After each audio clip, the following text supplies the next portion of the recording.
ఏం ఉద్ధరించినట్టు BJP party? ఇంకా ఇవ్వాల్సింది 3,000 కోట్ల రూపాయలు. ఆ 3,000 కోట్ల రూపాయలు కూడా ఎప్పుడు ఇస్తారట?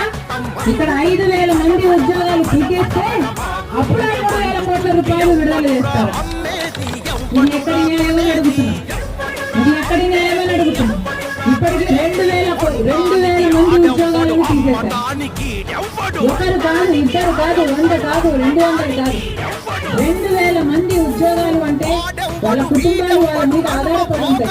10,000 మంది జీవితాలను అఫెక్ట్ చేసే డిసిజన్ ఎట్లా పడితే అట్లా, ఒక పద్ధతి లేదు, ఒక ప్రొసీజర్ లేదు, ఎందుకు తీస్తున్నారో చెప్పలేదు.